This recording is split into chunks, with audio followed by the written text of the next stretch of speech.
कि डेंटल ऐसी चीज है कि लोग ना ध्यान नहीं देते। क्या ऐसे वो पॉइंट्स रिमेम्बर करने होते हैं उनको कि उनको लगे कि हाँ भाई अब डेंटल ट्रीटमेंट की जरूरत है? तो कुछ ऐसे साइंस आप बता सकते हो? डेंटल बुक जो कहती है वो कहती है एवरी 6 मंथ आपको चेकअप कराना चाहिए। ओके। हमारे यहाँ पे एक मिथ है कि जब तक दांत में दर्द होगा नहीं हम डेंटिस्ट के पास जाएंगे नहीं। तो एक मिडिल क्लास पर्सन को क्या ऐसा देखना चाहिए टूथपेस्ट खरीदने से पहले कि उस टूथपेस्ट में क्या क्या चीजें होनी चाहिए जो उसके टीथ के लिए अच्छी हो? टूथपेस्ट का हर बीमारी के लिए अलग अलग टूथपेस्ट आते हैं। जैसे Okay. ब्रीदिंग गम्स के लिए अलग आते हैं, टीथ ठीक है। वाइटनिंग्स के लिए अलग आते हैं। ठंडे गर्म के लिए कौन सा टूथपेस्ट बेटर है? ठंडे गर्म के लिए आप हाइडेंट प्रो यूज कर लें, वेंटेज का फोर्ट आता है। चीज बताइए, इसमें एक टर्म आती है डेंटल ब्रिज या डेंटल इम्प्लांट, तो ये क्यों कराना चाहिए? डेंटल ब्रिज या डेंटल इम्प्लांट तो वहाँ कराया जाता है जो मिसिंग टूथ हो, आपका दांत निकले।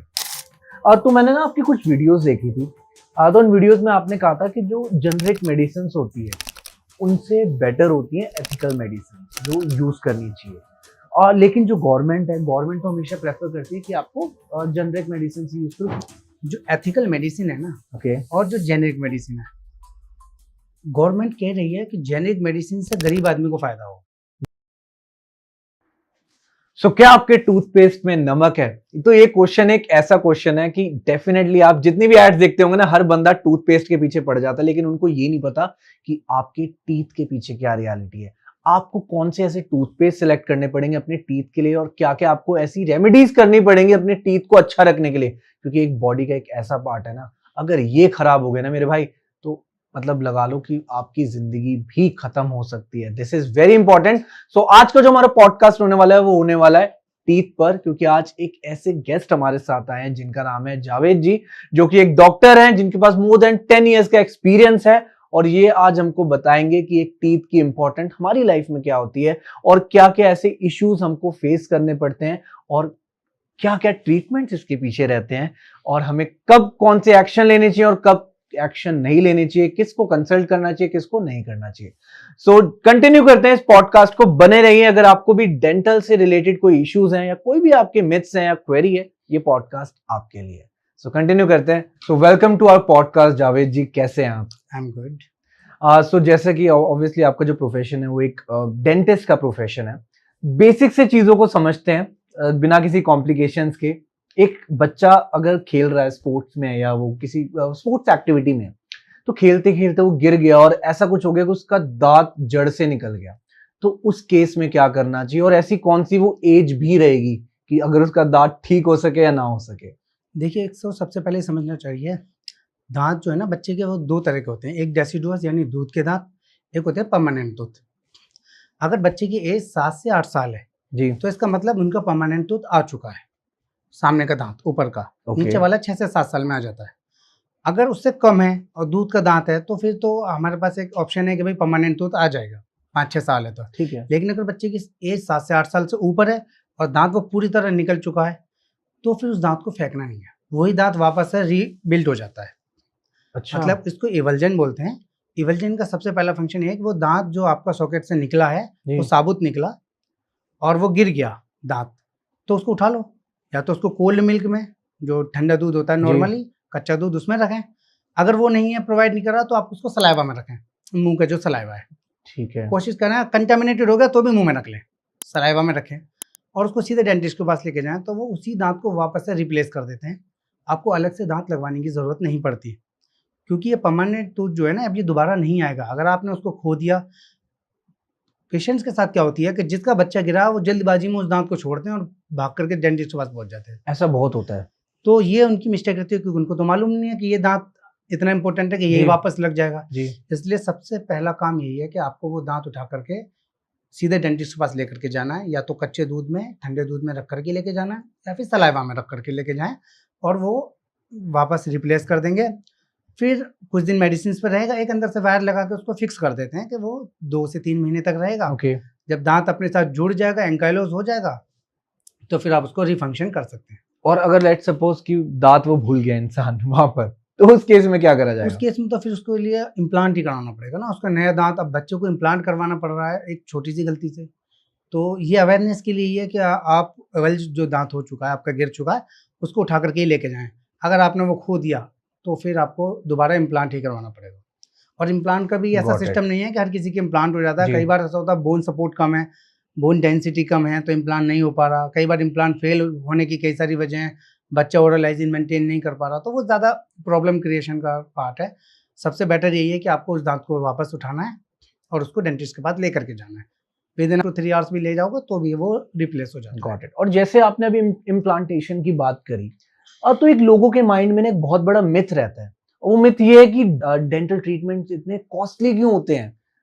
लाइक कुछ भी कराने जाओ वो आपको हजारों में काम होगा, चाहे उसकी कंसल्टेशन हो वो भी 1000-2000। एक नॉर्मल पुअर फैमिली को अगर डेंटल ट्रीटमेंट्स कराने हैं तो वो तो करा ही नहीं पाएगी ना कभी लाइफ में ऐसे। देखिए इम्प्लांट का जो हमारे इंडिया में क्या है ना, लोग बाग ना दांतों के ट्रीटमेंट को बहुत लाइटली लेते हैं, हल्के लेते हैं, जी। तो वो केयर भी नहीं करते। उनको लगता है कि हमारे पास 32 दांत हैं, 1-2 दांत चला भी गया तो क्या फ़र्क पड़ता है। देखिए दांतों का फंक्शन सिर्फ खाना चबाना ही नहीं है, फेस को फेशियल प्रोफाइल भी उसको मेंटेन करना होता है। 2 दांत आपके बाहर होते हैं, आपकी जी। फेशियल प्रोफाइल पूरी चेंज हो जाती है। 2 दांत अगर सामने के बाहर हो जाए, फेशियल प्रोफाइल चेंज हो गई। बिल्कुल सही। किसी का कैनाइन यहाँ से इम्पैक्टेड हो गया, बाहर आ गया है, तो कैसा लगता है, यहाँ से होंठ उठा हुआ है उसका, ऐसा लगता है किसी ने खैनी चबा रखी है या कुछ लगा रखा है, गुटखा वगैरह। तो फेशियल प्रोफाइल कौन दे रहा है? वो दांत दे रहे हैं। अब आप समझें इस बात को कि आपकी बोन टूट जाती है, उसके अंदर बोन प्लेटिंग होती है, जबकि वो एसएस की हो रही है। उसके लिए आप 20,000 30,000 चार्ज कर रहे हैं और आप इजीली दे रहे हैं मिनिमम। ओके। बोन प्लेटिंग में तो 1 लाख 2 लाख भी पहुंच जाता है अगर आपका हाथ फ्रैक्चर हुआ तो। ओके। उससे ज़्यादा कॉम्प्लिकेटेड है टूथ का इम्प्लांट। आप मुंह के अंदर, हड्डी के अंदर एक टाइटेनियम का स्क्रू डाल रहे हैं, एसएस का नहीं डाल रहे हैं, तो वो ऑलरेडी कॉस्टली आता है। टाइटेनियम के स्क्रू की जो खुद की कॉस्ट होती है, अच्छे आप बायो नोबल बायो वगैरह के लेंगे तो 20 से 25 हज़ार तो इम्प्लांट की कॉस्ट आ जाती है। अब फिर 20-25 हज़ार के इम्प्लांट का स्क्रू आ रहा है, तो इसका मतलब वो ट्रीटमेंट 60 to 70,000 की, उसमें सर्जरी भी है, मेंटेन भी है, क्राउन भी है, सर्जिकल। और दूसरी चीज़, डेंटिस्ट जो है ना वो स्किल का चार्ज करते हैं, मटेरियल का चार्ज नहीं करते। वो प्रोडक्ट सेल नहीं कर रहे हैं। फॉर एग्जांपल किसी हार्ट सर्जरी के लिए आप जा रहे हैं और आप उनसे कहें कि आपने हार्ट सर्जरी में किया है क्या, एक ब्लेड यूज़ किया है और गॉज पीस यूज़ किए हैं, थोड़ा सा नाइट्रस ऑक्साइड वगैरह ये जीए वगैरह यूज़ किया, ठीक है। आप इतना 5 लाख 10 लाख क्यों चार्ज कर रहे हैं? उनको नहीं पता कि ये स्किल का चार्ज किया जाता है। सेम एज अ डेंटिस्ट भी होता है। डेंटल ट्रीटमेंट में मटेरियल्स का चार्ज नहीं किया जाता, स्किल का चार्ज किया जाता है। जिसका जितना अच्छा स्किल्स है वो उसके चार्जेस उतने ज़्यादा हैं। तो बेसिकली देखा जाए एक प्रोफेशन ही ऐसा है कि एक स्किल प्रोफेशन है, बहुत स्किल basically। प्रोफेशन है और बहुत ना कॉम्प्लिकेटेड प्रोसीजर है इसके। ये इजी अच्छा। लगता है। आप जितना एक पेशेंट की, मैं कह रहा हूँ, हैंड फ्रैक्चर हो गया ना, अगर बोन प्लेटिंग इसमें करनी है, उससे ज़्यादा मोर देन 2 to 3 टाइम्स एक रूट कैनाल में टाइम लगता है। ओके। वो इतना ज़्यादा है। मेरे पास एक पेशेंट है मेरे, वो कार्डियोलॉजिस्ट है, वो कह रहे थे यार एक्चुअल में सर्जरी कितनी आवर्स की है तो मुझे अब पता चल रहा है, वरना तो दांतों का ट्रीटमेंट को हम ट्रीटमेंट ही नहीं समझते थे। समझ गया। तो टाइम कंज्यूमिंग, इक्विपमेंट इतने कॉस्टली आते हैं। नॉर्मल आप फिजिशियन का क्लिनिक देखें, क्या है उसके पास, एक टेबल कुर्सी, 2 बेड। ठीक है। लेकिन अब डेंटल क्लिनिक बनाने के लिए आपको 8 to 10 लाख इन्वेस्ट करना पड़ेगा मिनिमम। अच्छा डेंटल क्लिनिक आपको बनाने के लिए सीआर में जाना पड़ेगा। ओके। तो जो सीआर में इन्वेस्ट कर रहा है, फिर उसके बाद उनका स्किल का वर्क है, तो वो डेंटल ट्रीटमेंट काफ़ी कॉस्टली। और इंडिया के अंदर तो ये इतना ही सस्ता है कि रूट कैनाल के 5 to 7 लाख चार्ज होते हैं आउट ऑफ इंडिया। आप यूएसए वगैरह जाएंगे तो 5 to 7 लाख, और इंडिया में 2000 से लेकर के 8 से 10 हज़ार तक रूट कैनाल के चार्जेस है। कहाँ 2000 से 10 हज़ार और कहाँ 7 से 8 लाख रुपए।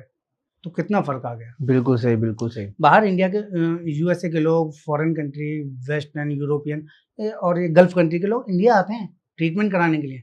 वहाँ उनके एक रूट कैनाल, एक क्राउन के चार्जेस में वो यहाँ अपना फुल माउथ रिहेबिलिटेट करा के घूम करके चले जाते हैं। इतना सस्ता है इंडिया में। लेकिन हमारी पॉपुलेशन गरीब है, उनकी जो सोर्स ऑफ अर्निंग है वो मिडिल क्लास पॉपुलेशन बहुत ज्यादा है। मैं वही मेरा क्वेश्चन यही था। तो इस वजह से उनके लिए वो कॉस्टली लगता है।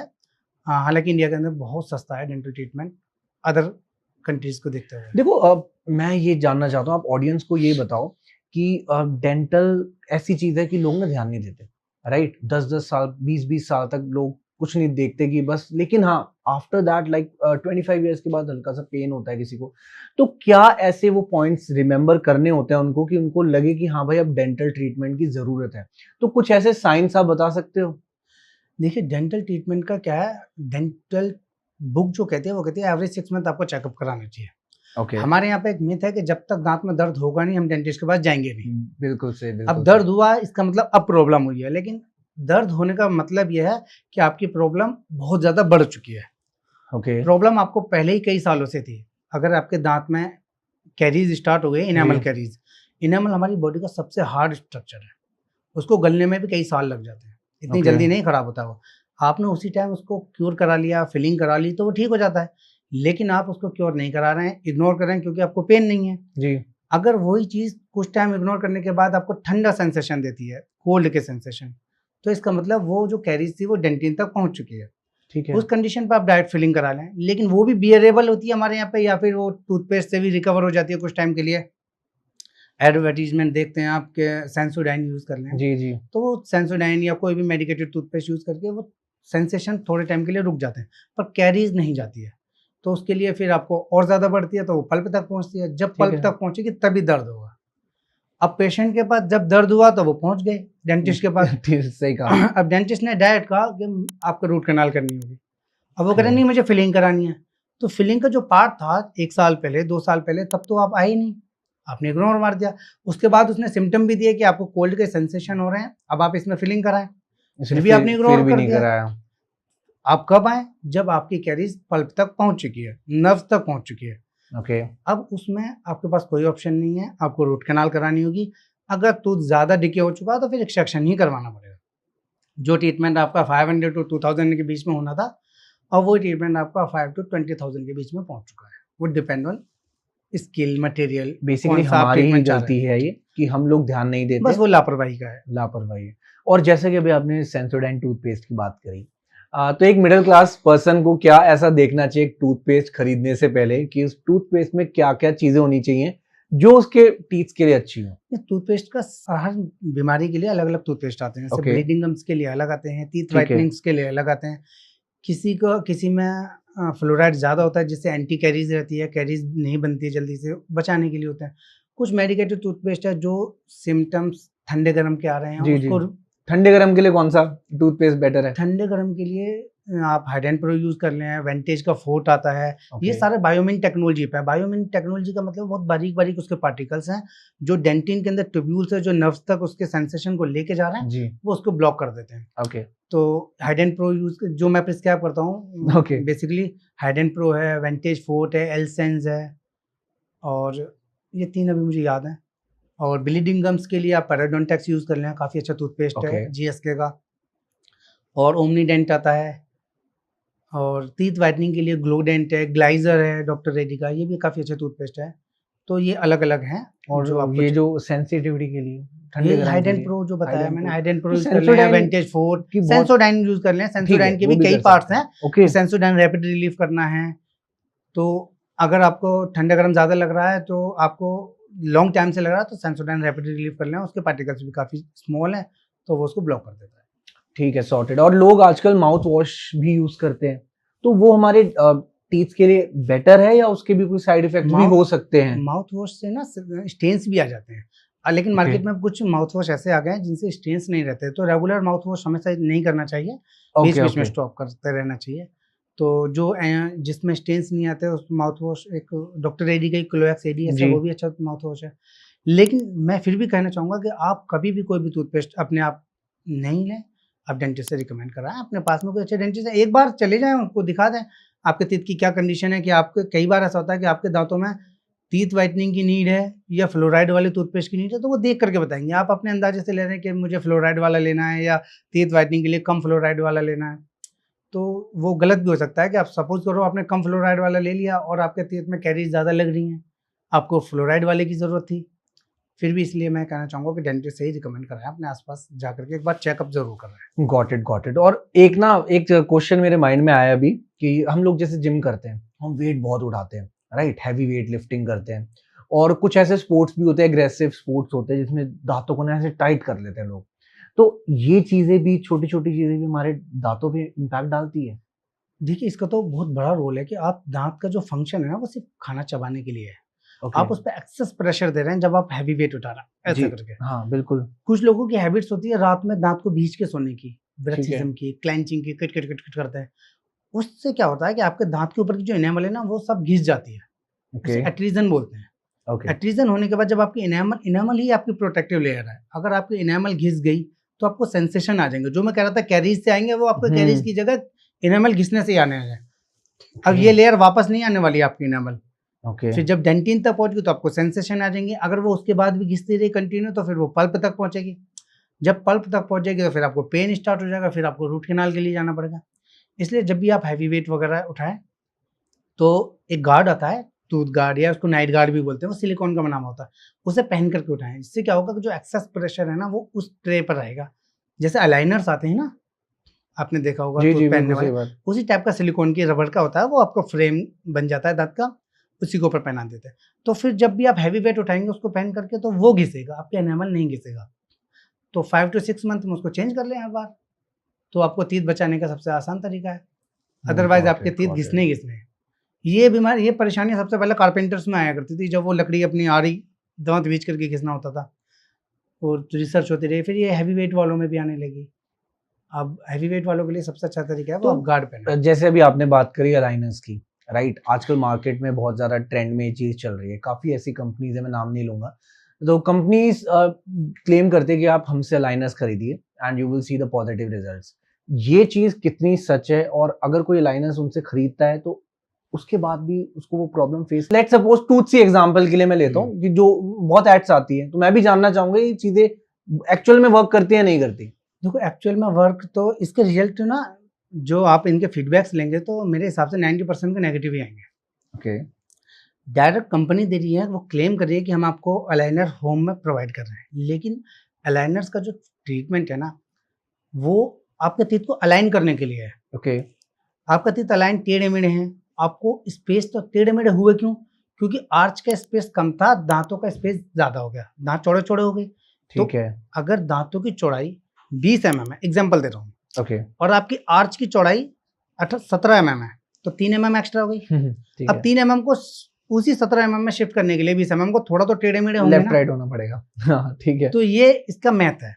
अब आपका अगर टीथ अलाइन नहीं है, टेढ़े मेढ़े हैं, और आपको उससे ट्रे से ठीक कराने हैं, तो आपको स्पेस क्रिएशन करना पड़ेगा। वो स्पेस कैसे होगा? या तो टीथ एक्सट्रैक्ट करा के होता है, या फिर ऑर्थो ट्रीटमेंट में टीथ एक्सट्रैक्शन कराने पड़ते हैं, दो दांत निकलवाने पड़ते हैं।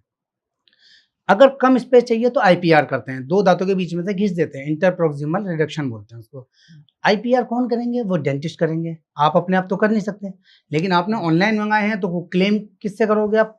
वो आप पहन रहे हैं, लेकिन कंपनी कह रही है कि ये आईपीआर आपको करवाना पड़ेगा। अब फॉर एग्जांपल, आप, मेरे पास कई पेशेंट ऐसे आए जिन्होंने अलाइनर्स ले लिए और मुझे एक चार्ट ला करके दी कि ये मुझे आईपीआर करवाना है और ये मुझे ब्लॉक लगवाने हैं, कंपोजिट के छोटे छोटे ब्लॉक लगवाते हैं जिसे अटैचमेंट कहते हैं। ठीक है उसी में वो ब्लॉक होंगे और उसी से वो फोर्स जनरेट करते हैं। अब मैंने उनसे कहा कि ठीक है, मेरा इतना चार्ज है, लेकिन उसका रिस्पॉन्सिबल मैं नहीं हूँ। आप ट्रीटमेंट आपका खराब हो रहा है, ज़्यादा हो रहा है, मैं उसका रिस्पॉन्सिबल नहीं हूँ, कंपनी भी रिस्पॉन्सिबल नहीं है। कंपनी भी कह रही है कि हो सकता है आईपीआर गलत हो सकता है अटैचमेंट सही नहीं लगाए हों। तीसरा उसका ये एक्सक्यूज रहता है कि आपने टाइम से नहीं पहने। आपने टाइम से नहीं पहने, अगर आपके 2 अलाइनर्स के बाद में कोई दिक्कत आ रही है तो आप कंपनी को क्लेम करेंगे, फिर वो फोटोग्राफ्स मांगेंगे, फोटोग्राफ्स में इतनी अच्छी विजिबिलिटी नहीं आएगी आप अपने आप से लेंगे तो बहुत सारे रीजंस हैं ये फेल होने के लिए। सबसे बड़ा रीज़न यही है कि अगर आप स्पेस क्रिएशन डेंटिस्ट से कराएंगे, डेंटिस्ट की आपको नीड पड़ेगी। तो आप ये जो सोच रहे हैं ना कि मैं डायरेक्ट ट्रीटमेंट करा लूँ, पॉसिबल ही नहीं है, और यही स्कैम चल रहा है। बहुत ऐसी कंपनीज आई हैं जो फिर बाद में जिनको ये डिसएडवांटेज दिखे, फिर उन्होंने अपनी कंपनी का नाम बदल करके डेंटिस्ट से टाई अप किया। अब वो डेंटिस्ट को अलाइनर्स प्रोवाइड कर रहे हैं और फिर वो पेशेंट डायरेक्ट डेंटिस्ट के पास भेज रहे हैं। तो बेसिकली आप ये कहना चाह रहे हो कि पहले आप डेंटिस्ट को दिखाओ, एकदम से आप कंपनीज पे ऐसे रिस्क मत लो। कंपनीज तो हो ही नहीं सकता ट्रीटमेंट, 99% नहीं हो सकता डायरेक्ट। आपको डेंटिस्ट चाहिए, वहाँ भी ऑर्थोडोंटिस्ट हैं, लेकिन वो आपका ट्रीटमेंट नहीं कर सकते ना, आईपीआर कैसे करेंगे? बिल्कुल सही। और सबसे बड़ी चीज ये है कि देखिए, आपका हेल्थ इशू है, रिस्पॉन्सिबल होना चाहिए किसी को। एग्री। हाँ, आपके एक बार टीथ अलाइन किए, आप गलत अलाइन हो गए तो आपको मसल पेन स्टार्ट हो जाएगा, जॉइंट पेन स्टार्ट हो जाएगा, फंक्शन लॉस हो गया तो क्या करोगे आप? कुछ भी नहीं, किसे देखोगे? आप सोच रहे हैं कि जो मेरा 80,000 का ट्रीटमेंट था वो मैंने 50,000 में करा लिया, वो 30,000 के चक्कर में आपका 1 साल भी खराब हो गया, ट्रीटमेंट भी खराब हो गया, ऊपर से जो आपके टीथ थे वो भी मोबाइल हो गए, हिल गए, गम से डिजीज आपको हो गई। तो इन तो सारी चीज़ों से बचने किसी के को लिए अगर नहीं कराना हो, लेट सपोज वो ऐसे ही चलने दे अपने दांत को, वो कंफर्टेबल है, तो लॉन्ग टर्म में उनको चैलेंजेस फेस करने को नहीं, मिलेंगे? अगर वो कंफर्टेबल है तो कोई ठीक है। चैलेंज तो तभी आएगा ना जब वो कंफर्टेबल नहीं है। सही कह रहे हो। तो अगर किसी के दांत मिसअलाइन है, टेढ़े मेढ़े हैं, और वो कहता है कि नहीं मैं कंफर्टेबल हूँ, मुझे कोई कैरीज नहीं है, उसके साथ एक इशू है, वो क्लीनिंग का इशू है, वो अच्छे से क्लीन रखें उनको। फूड लॉजमेंट ज़्यादा होता है ना जिनके टेढ़े मेढ़े दांत होते हैं, अगर आपके दांत अलाइन है तो क्लीनिंग ज़्यादा अच्छे से हो जाती है। और ये लाइक क्लीनिंग कितने कितने टाइम में करानी चाहिए एक इंसान को हमेशा? वो डिपेंड ऑन हैबिट। अगर ओके। आपकी हैबिट ऐसी है जो दिन में 3-4 बार खाना खा रहा है, 5 बार खा रहा है, कुछ लोगों की है पूरे दिन स्नैक्स ले रहे हैं, तो हम्म, कैलकुलस जल्दी डिपॉजिट होता है, तो वो 5 to 6 मंथ में करा लें। जिनको स्टेन्स और कैलकुलस काफ़ी टाइम में डिपॉजिट होता है, जो केयर करता है उनको विद इन ए ईयर करा लेनी चाहिए। वो जब sorted है। रूटीन चेकअप आप रखेंगे, बुक्स तो जी। 6 मंथ में कहते हैं, लेकिन कई बार ऐसा होता है कि पेशेंट के कैलकुलस इतने ज़्यादा, वो क्लीनिंग पे बिल्कुल ध्यान नहीं दे रहे, पूरे दिन स्नैक्स ना के 3 महीने में उनको ज़रूरत है। और कुछ लोग तो ऐसे भी आते हैं जिनको 5 to 6 ईयर तक भी ज़रूरत नहीं पड़ती, वो अपनी ओरल हाइजीन इतनी अच्छे से मेंटेन रखते हैं। तो लाइक ये चीज तो मेरे हिसाब से ब्रश करने पर भी डिपेंड करती सारी है ना? ब्रश करने पे डिपेंड तो करती है। आप अच्छे एक से क्लीन कितनी बार करना चाहिए, चलो मेरे को 2 ये बार, बताओ 2 दिन में? बार, 2 बार कंपल्सरी करनी चाहिए। ठीक है। नाइट वाला टूथब्रश ज़्यादा इंपॉर्टेंट है एज़ कंपेयर मॉर्निंग के। ओके। नाइट वाले में क्या होता है कि आपने जो कुछ भी खाया है, वो ना आपके फँस गया, ठीक है। चिपक गया। हम्म। अगर आप रात में ब्रश नहीं करते तो वो जब चिपका रहेगा तो उसको किल करने के लिए इनेमल को काफ़ी टाइम मिलेगा। ओके। 8 to 7 to 8 आवर्स तो मिलते ही हैं। 7-8 घंटे वही बैक्टीरिया आपको किल कर रहा है वहीं पे। अब दिन में क्या होता है कि आप बोल भी रहे हैं, सलाइवा ज़्यादा आता है। सलाइवा हमारा क्या है? क्लीनिंग एजेंट है। मुँह को क्लीन रखता है हमारा जो सलाइवा है, थूक है। राइट तो राइट। पूरे दिन हम बात कर रहे हैं, बोल रहे हैं, पानी पी रहे हैं, तो हमारा मुँह ऑलरेडी क्लीन रहता है एज़ कंपेयर नाइट के। लेकिन नाइट का वो बंद रहता है, इसलिए नाइट का ज़्यादा इंपॉर्टेंट है, और 2 बार करें तो ज़्यादा अच्छा है। तो नाइट का ब्रश करना is more important as compared to morning. Morning. और एक चीज मैं पूछना चाहूंगा कि कीड़ा कीड़ा कैसे लगता है एक इंसान के दांत में, और उसको पता कैसे लगता है कि वो कीड़ा लग गया है? देखो, कीड़ा ना असल में ये होता बैक्टीरिया है। ओके। करोड़ों अरबों की तादाद में हमारे मुंह के अंदर बैक्टीरिया हैं, ऑलरेडी हैं, हमारे सलाइवा में, हर चीज़ में। अब हमने वो जो ग्लूकोज लिया, कोई मीठा लिया, कोई ऐसी चीज़ ली जो दांतों पे चिपकती है, जिसमें Okay. फूड डेब्रिस वगैरह हो गए, हम्म। वो मिलकर के एक एसिड प्रोड्यूस करते हैं। वो एसिड जो है दांत की एनामल को गला देता है। इसको हम बोलते हैं कैरीज। कैरीज, अब ठीक है। कैरीज को हिंदी में लोग कीड़ा बोलने लगे क्योंकि वो Correct. बैक्टीरिया था। अब एक्चुअल में कोई ऐसा कीड़ा नहीं होता कि वो चल रहा है, जानवर है जो मुंह में पड़ ठीक- गया है, लेकिन वो ठीक है। कैरीज थी जिससे कि जिस एसिड से वो दांत गल गया। अगर वो एसिड ने दांत एनामल को गला दिया और आपने उस एनामल को वहीं से कटवा करके हैंड टू हैंड फिलिंग करा ली, तो बस ठीक है, बच गया आपका दांत। अगर आप नहीं कराते हैं तो वो धीरे धीरे कैरीज ग्रो करेगी, डेंटिन तक जाएगी, ठंडे सेंसेशन देगी कोल्ड के। अगर आप उसको भी इग्नोर करेंगे तो फिर वो पल्प तक जाएगी, पल्प तक जाएगी तो फिर वो रूट कैनाल करानी पड़ेगी। अगर उसको बाद भी इग्नोर कर दिया, कोई इन्फेक्शन हो गया, पस वगैरह पड़ जाता है, तो फिर वो एक्सट्रैक्शन कराना पड़ता है। Got it. तो बेसिकली स्टार्टिंग स्टेज से अगर आपको पता लग जाए तो उसके आपको जो भी ट्रीटमेंट्स होते हैं वो इतने कॉस्टली भी नहीं पड़ेंगे। मेरे पास अभी एक कुछ दिन पहले पेशेंट है, उनकी दाढ़ें इन्फेक्टिव थी, काफ़ी इग्नोर किया उन्होंने, डायबिटिक पेशेंट थी, तो उनको सबमैंडिबुलर स्पेस इन्फेक्शन हुआ, यहाँ से लेकर पूरा इतना पस बन गया। इस कंडीशन पे आदमी घूम रहा है, 4 चक्कर लगा रहा है, फिर भी कोएक्स के लगा रहा है। ऐसे कंडीशन पे तो पेशेंट डेथ कर जाता है। आपको जरा सी लापरवाही, आपने कितना बड़ा नुकसान है, आपके दांत खराब हो गए थे तभी एक्सट्रैक्शन करा देना चाहिए बिल्कुल था। सही, बिल्कुल सही। मतलब देखा जाए डेंटल ट्रीटमेंट सही सही टाइम पे कराओ तो आपको उसके फिर कोई रिजल्ट नुकसान मिलेंगे। नहीं है, और ना ही तो- वो कॉस्टली है। बिल्कुल। तो देखा जाए अगर सेंसिटिविटी हल्की सी भी फील हो रही है ना, डेफिनेटली यार एक बार जाके चेक जरूर कराओ। और आजकल ना लोगों का बहुत बड़ा क्वेश्चन है ये, मार्केट में ना बहुत सारे इलेक्ट्रिक ब्रश आ गए हैं, और अगर हम कंपेयर करें आज की डेट में, जो पुराने लोग भी, हमारे पेरेंट्स भी, वो प्रेफर नहीं करते। सो नॉर्मल टूथब्रश और एक इलेक्ट्रिक टूथब्रश में क्या डिफरेंस है? देखो, इलेक्ट्रिक टूथब्रश मेरे हिसाब से बहुत ज़्यादा अच्छा है एज़ कम्पेयर नॉर्मल टूथब्रश की। ओके। लेकिन फिर वो ये ना, ऑडियंस हमारी सारी की सारी इतना अफोर्ड नहीं करती, क्योंकि जो अच्छे टूथब्रश हैं वो 1500, 2000, 3000 तक के आते हैं, और जो नॉर्मल मैनुअल टूथब्रश है वो अच्छा वाला टूथब्रश 100 रुपीज़ में आ जाता है। लेकिन इलेक्ट्रिक का ना, अगर आप इन्वेस्ट कर सकते हो तो एक अच्छा इन्वेस्टमेंट है आपको डेंटिस्ट से बचने के लिए, क्योंकि उसके अंदर टॉर्क, रोटेशन एक्चुअल में एग्जैक्ट आ रही है। वो पहले ही प्री फंक्शनल है, उसके अंदर स्टोर्ड है। आप इधर क्वाड्रेंट में कितनी मिनट तक करना है वो उसमें है, आप एक क्वाड्रेंट में कर रहे हैं। और कितनी फोर्स लगानी है वो भी उसके अंदर है। तो आपको ज़्यादा आप हॉरिजॉन्टल किए जा रहे हैं ब्रश, मैनुअल टूथब्रश, उससे क्या हो रहा था, सर्वाइकल एब्रेजन हो रहा था, आपके दांत घिस रहे थे जड़ से। तो उसकी वजह से आपको ठंडा लगना स्टार्ट हुआ, आपको मालूम ही नहीं है कि एक डिजीज़ एक्स्ट्रा हो गई। लोगों को लगता है कि हार्ड ब्रश करने से दांत ज़्यादा अच्छे क्लीन होते हैं, लेकिन उनसे सर्वाइकल एब्रेजन हो रहा था। पीछे भी राउंड करके ब्रश करना था, लेकिन नहीं मालूम। और वो electric toothbrush already round rotation पर घूम रहा है, तो उसका ये एडवांटेज मिल गया कि आपका इस सर्वाइकल एब्रेजन से बच जाओगे। ज़्यादा अच्छी क्लीनिंग करता है इलेक्ट्रिक टूथब्रश, टाइम कम लेता है। एक ना कंपनी है फोरा करके, वो भी रिसेंटली शार्क टैंक में भी आई थी, उन्होंने ना एक्सप्लेन भी करी है ये चीज हाँ, कि वो क्या मैंने क्या देखा था, बेनिफिट, उनके जो आप ब्रश सही भी कह रहे हो। मैंने चेक किया, वो काफ़ी जी। अच्छे ब्रश हैं उनके भी। हाँ, तो परफोरा के और ऑर्बिट के भी अच्छे आते हैं काफ़ी, ओके। लेकिन परफोरा थोड़ा-सा मुझे ऐसा लगा कि प्रीमियम ब्रश लेकर के आई है और कॉस्टली एज़ भी नहीं कम्पेयर है उसके, ज्यादा। और कॉस्ट भी इफेक्टिव है। हाँ। इकोनॉमिकल है, बहुत ज़्यादा नहीं है। आप एक डेंटिस्ट के पास जाते हैं, अगर छोटा-सा भी ट्रीटमेंट कराते हैं तो 2 to 3,000 चार्ज हो जाता है। राइट। उतने पैसे आप अपने ब्रश में इन्वेस्ट करते हैं, तो मेरे हिसाब से वो ज़्यादा बेटर है, क्योंकि आपके बाकी के दांत बच जाएँगे। तो इसलिए आप ले सकते हैं। Got it, got it. बाकी और बहुत कंपनियाँ, आप किसी भी कंपनी का ले लें। हाँ, बस परफोरा कोई इलेक्ट्रिक। हमारा हाँ स्पॉन्सर नहीं है, लेकिन हाँ, उनके ब्रश अच्छे हैं, इसलिए आपने क्वेश्चन ठीक किया, है। मैंने बता दिया। डेफिनेटली इलेक्ट्रिक ब्रश प्रेफर करो as compared to normal brush. हाँ, तो एक टर्म आती है डेंटल में, एक टर्म है सर्वाइकल एब्रेशन, ये एग्जैक्टली क्या होता है और इसका क्या इलाज है? देखो सर्वाइकल एब्रेजन, अभी जब आपने ब्रश वाली बात पूछी थी ना, तो मैंने जी। एक चीज़ बताई थी कि लोग हार्ड ब्रश करते हैं।